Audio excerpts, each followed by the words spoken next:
izibongo zonke zifanele wena.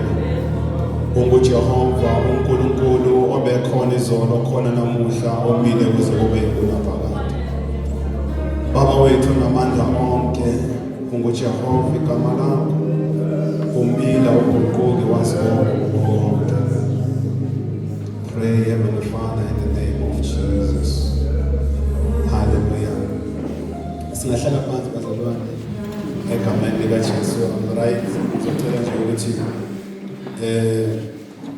ngibingelele umama nobaba uMntakana abafundisi, Bishop of the House, ngibingelela abafundisi bonke basekhaya, ngiyabingelela abafundisi bonke abakhona ngaphakathi, abazalwane, abazali bethu, abafowethu, odade bethu.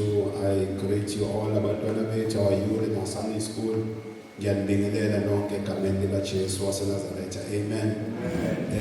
Namhlanje ngihamba with our firstborn.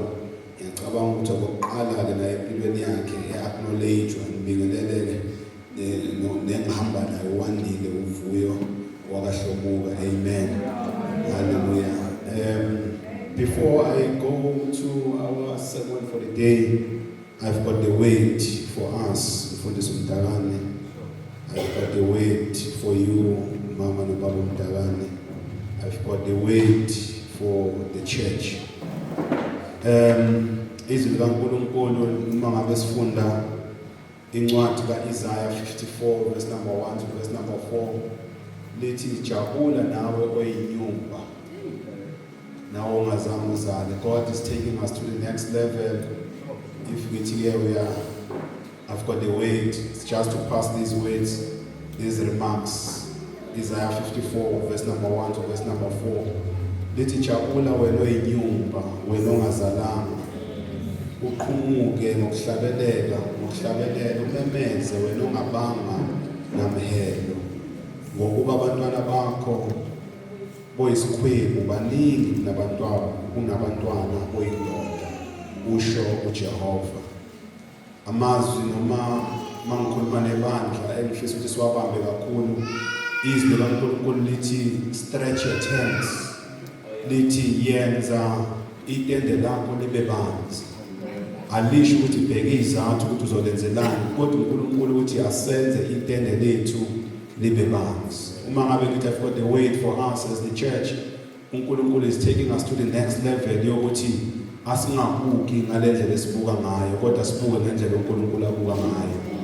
uNkulunkulu mayekhuluma noAbraham uthi buka lapho ukhona, awubuki kwenye indawo kodwa ubuka from where you are. So thina singabuka ngokwethu sibone ngathi no siyaphupha, kodwa uNkulunkulu uthi jabula wena oyinyumba ongazange uzalwe. Uma ngikhuluma nabazali bethu, Mfundisi Mtakane, God gave me this word yokuthi siyadinga ukuthi njengebandla, njengabaholi sibuke njengoba uNkulunkulu ebuka. Masifunda uJeremiah 1:11 to 12, uNkulunkulu ubuza uJeremiah ukuthi ubonani?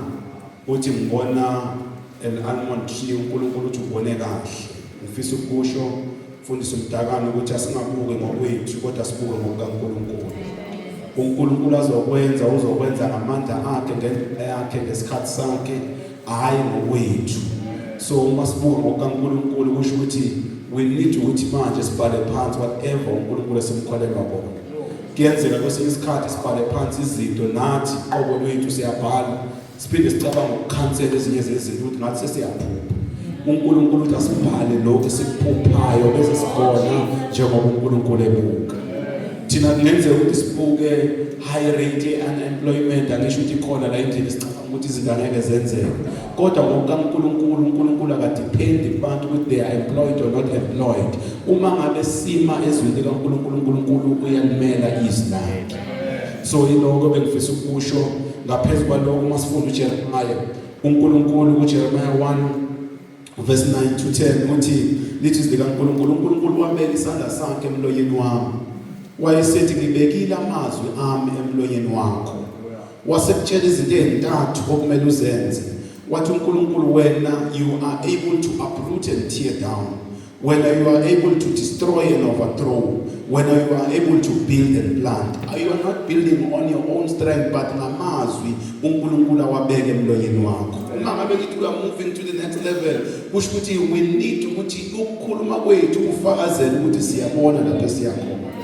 Ukukhuluma kwethu kumele kufakazele ukuthi siyazi ukuthi ubani esikhulumayo ulalelayo. Izwi likaNkulunkulu kuJob 22 verse number 28 lithi when you will decide and you will declare, lokho kunqumile wakusho uNkulunkulu will make sure ukuthi it established. I am here ukuzosho ukuthi as I'm having the weight, uNkulunkulu is raising Aaron noHure balesi sikhathi abangeke bafuna ukudla amandla kaMfundisi, kodwa bazothi mangabe izandla zikaMfundisi zehla bahlale phansi babambe izandla ukuze kwazi ukuthi njengebandla sinqobe impi. Ngiyafisa ukuthi uma ngabe sesisoye ezwini likaNkulunkulu ngithi sinebandla osani balance noTopia bakhona endleleni, kodwa mayovusa bambiza kwaze kwabakathathu wathi ngibhizi kakhulu, khona izinto kumele sishaye indiva, singamoshi isikhathi sethu ngezinto ezingayindawo.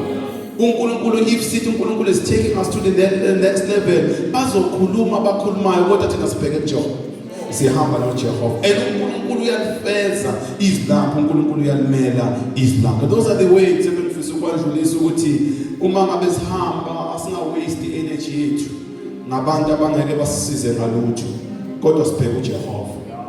Sonke nje masihamba zikhona izinto, kodwa we know